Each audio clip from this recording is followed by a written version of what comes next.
रसीली का चल छबीली ए नैन कटीली अच्छा बागिली गीली हट जा जा ए हो रसीली चल छबीली मार करोले बाड़ू नैन कटीली बागिली गीली पागल बनोले बाड़ू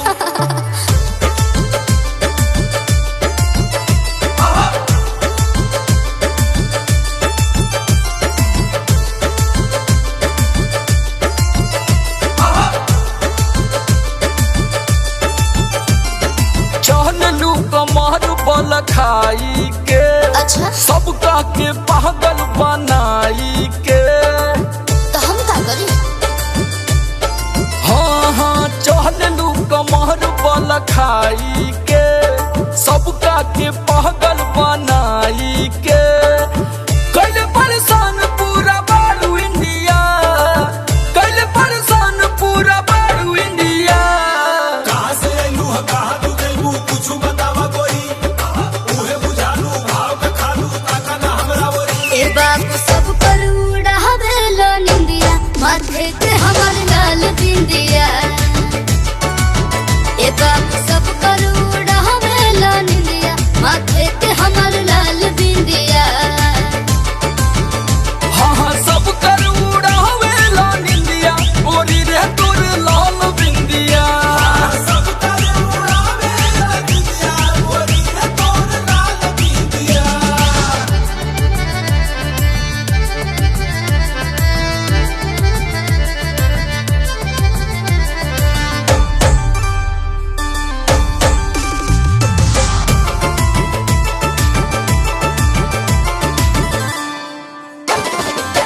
बड़ा परेशान हमरा पीछे हो आवेला काहे न बीचे हो खेल बबुआ बेकाबू तू हथवा लगेला धके खींचे हो। छोड़ो अरे छोड़ो ना कहवा बिजुरी गिरैबू हो का कि करक सैया बनैबू हो। अरे जा जा पीछे पड़ल बा तोहरा सारा मीडिया, अच्छा पीछे पड़ल बा तोहरा सारा मीडिया। घूमेलू रानी लेके जवानी आगे ले गई भूका आवा पियादा जुलू भवानी लागे मुए भूका। ए बाबू सब पर उड़ावेला निंदिया माथे के हमर लाल बिंदिया। ए बाबू सब पर उड़ावेला निंदिया माथे के हमर लाल बिंदिया। हाँ हाँ सब कर उड़ावेला निंदिया गोरी रे तोर लाल बिंदिया। सब कर उड़ावे लगिया गोरी रे तोर लाल बिंदिया।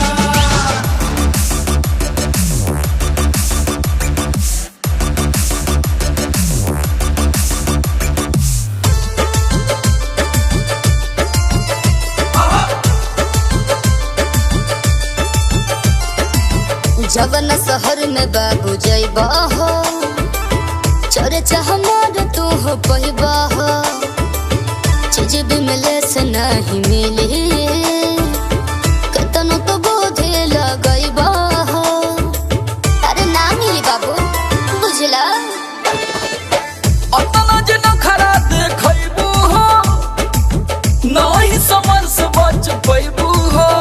अच्छा खोला आज राज का करे लुचि दिया, खोला आज राज का करे लुचि दिया।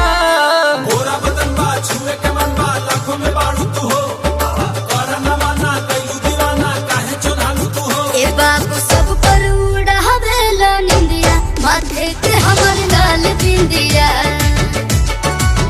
ए बाबू सब पर उड़ावेला निंदिया माथे के हमर